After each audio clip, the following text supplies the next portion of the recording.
দেখা গিয়েছিল প্রথম সারিতে। 2024 আরজিকর মেডিকেল কলেজ সেমিনার রুমে কর্তব্যরত অবস্থায় ভয়াবহ অত্যাচারের শিকার হলেন আমাদের দিদি অভয়াদি। সেই সময়ও তাকে দেখা গিয়েছে প্রতিবাদে প্রথমের সারিতে।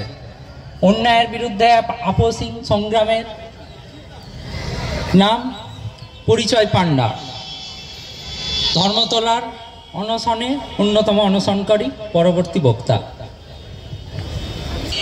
প্রথমেই এখানে উপস্থিত সমস্ত সহযোদ্ধাদের কুর্নিশ জানাই।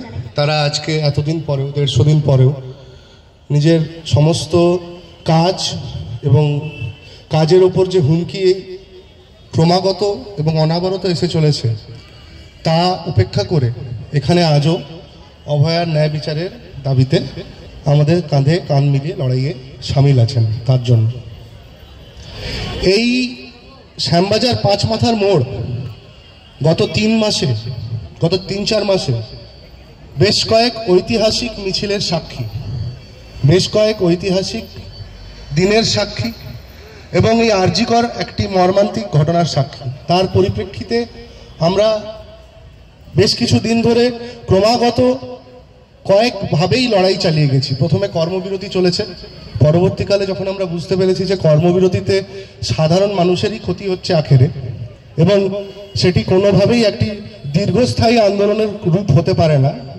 তখন আমরা নিজের আন্দোলনের পরিভাষা পাল্টেছি এবং আজকে আমাদের আন্দোলনের পরিভাষা আজকে এখানে এসে দাঁড়িয়েছে হতাশা। আমরা আজকে এমন একটা দেশে বাস করছি, আমি আর রাজ্যের সাথে নিজেকে জড়িয়ে রাখতে চাই না, আমরা এখন এমন একটা দেশে বাস করছি আজকে এসে যেখানে বিচার একটি প্রহসন হয়ে দাঁড়িয়েছে। তথ্য প্রমাণ লোপাট হয়ে যায়, সেই তথ্য প্রমাণ লোপাটকারীরা চার্জশিটের অভাবে, চার্জশিটের জমা পড়ার অভাবে স্ট্যাটিউটরি বেল পায়। কোর্ট বারবার ভৎসনা করা সত্ত্বেও যে ইনস্টিটিউশনগুলি ইনভেস্টিগেশন করেন সেই ইনভেস্টিগেশনগুলো টনক নড়ে না। সেই ইনস্টিটিউশনাল ইনভেস্টিগেশনের দায় যাদের ওপর আছে, সেই ইনস্টিটিউশনগুলোকে যারা চালিত করেন, সেটি হচ্ছে কেন্দ্র সরকারের মিনিস্ট্রি অফ হোম অ্যাফেয়ার্স আর রাজ্য সরকারের তরফ থেকে কলকাতা পুলিশের যিনি অধিকর্তা তাদেরও টনক নড়ে না। এই গোটা পরিস্থিতি আমাদেরকে একটি হতাশার মুখে ঠেলে দেওয়ার দিকে এগিয়ে নিয়ে যাচ্ছে, এটা সত্য। কিন্তু আমি আজকে যখন জানতে পেরেছিলাম যে আমি এখানে বক্তব্য রাখবো, আমি কোনো কিছু ঠিক করে আসিনি যে আমি আপনাদেরকে ঠিক কি বলে উদ্বুদ্ধ করব। কারণ উদ্বুদ্ধ করার জন্য কিছু কিছু সময় এমন আসে যখন অন্য কাউকে উদ্বুদ্ধ করতে পারে না, নিজেকে নিজে উদ্বুদ্ধ করতে হয়। নিজেকে নিজে বলতে হয় যে এই লড়াইটা আমাকে এই লড়াইয়ের ময়দানে থাকতে হবে এবং যে করে হোক লড়ে যেতে হবে। সবসময় লড়াইটা যে শেষটা কি ভেবে লড়তে শুরু করবো বা লড়ে যাবো তা নয়। মাঝে মাঝে লড়াইয়ের মাঝখানে এরকম অনেক সময় আসে যেটাকে আমরা নাবিকদের ভাষায় ডোলড্রাম বলি। ডোলড্রাম বলতে আগেকার দিনে যখন নৌকো চলতো, পালতোলা নৌকো, যখন হাওয়া আটকে যেত তখন নৌকো স্থির হতো। সেইটা হচ্ছে একটা নাবিকের সব থেকে বড় মুশকিলের সময়। ঝড় নয়, কিন্তু ঝড়ের সময় নাবিক হাওয়া পায়, ঝড়ের সময় নাবিক বেগ পায় ঠিকই, হাওয়া পায়, নাবিক নৌকো ন্যাভিগেট করতে পারে, কিন্তু ডোলড্রামে নৌকো স্থির। আজকে আমরা ডোলড্রামে আছি, আজকে আমরা স্থির আছি, আজকে আমরা বুঝতে পারছি না যে ঠিক কোন দিকে এগোলে আমরা বিচারের কতটা কাছে এসে দাঁড়াবো। যাই হোক, এখানে কিছুক্ষণ আগে একজন গান গাইছিলেন, সেই গানটা শুনে আমার একটি কথাই খালি মনে পড়েছে। উনি খুব পরিষ্কারভাবে হস্তিনাপুরের যেটা বস্ত্রহরণ, দ্রৌপদীর বস্ত্রহরণের ঘটনাটিকে তুলে ধরেছেন এবং সেখানে বলেছেন যে আমরা কে, আমরা কারা,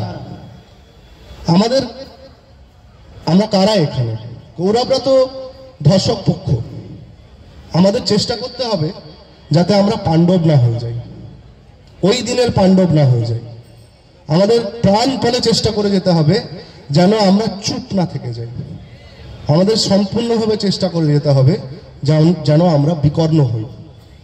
বিকর্ণ কিভাবে মহাভারতে মারা গেছিল সেটা যারা মহাভারত পড়েছেন বা জানেন সেটা তারা জানবেন, কিন্তু ওই দিনে পাণ্ডব হওয়া যাবে না, বিকর্ণ হয়ে যেতে হবে এবং লড়াইটাকে চালিয়ে যেতে হবে।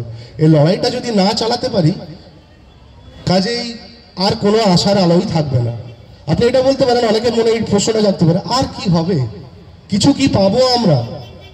আমি আপনাদেরকে একটা কথা বিশ্বাস এইটুকু দিতে পারি যে আর যদি কিছু নাও পাই, আর যদি কিছু নাও পাই, যদিটা মাথায় রাখবেন, শুধু চালিয়ে গেলে হবে না, আর যদি কিছু নাও পাই, লড়েছিলাম এইটুকু বলার অধিকারটা পাবো।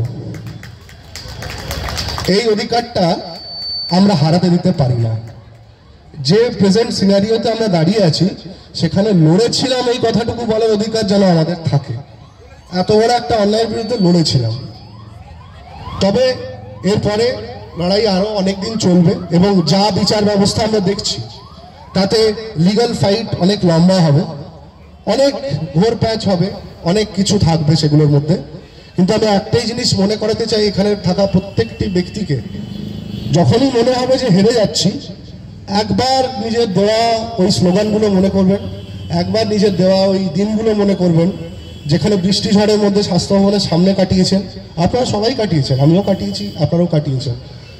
একবার মনে করবেন ধর্মতলার ওই অনশন মঞ্চটা যেখানে প্রবল বৃষ্টি ঝড়ের মধ্যেও কেউ কোথাও ছেড়ে যায়নি।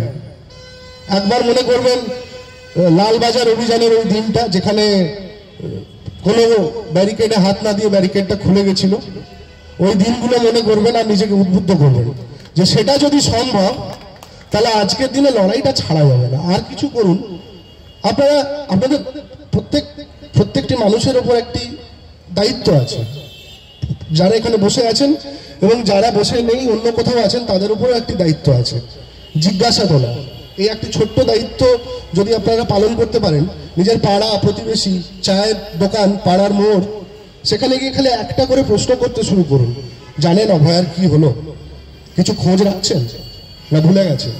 এইটুকু দায়িত্ব যদি আপনারা পালন করতে পারেন তাহলে আমি বিশ্বাস করি যে এই লড়াইটা থামবে না। আর এই লড়াইটা থেমে কবে যাবে বলুন তো? যেদিন আমি আপনারা হার মেনে নেব, সেদিন এই বিচার ব্যবস্থার যে মানে রুগ্ন দশা, এই রাজ্যের যে রুগ্ন দশা, সেটাই হাবি হবে, সে জিতে যাবে।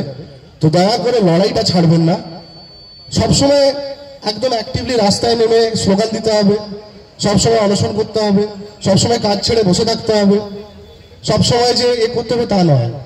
লড়াইটা নিজের, লড়াইটা ছাড়বেন না, লোকজনদেরকে ভুলতে দেবেন না, নিজে ভুলবেন না যে কি হয়েছিল, আর যতদিন না সেটা নিষ্পত্তি হচ্ছে ততদিন থামবেন না।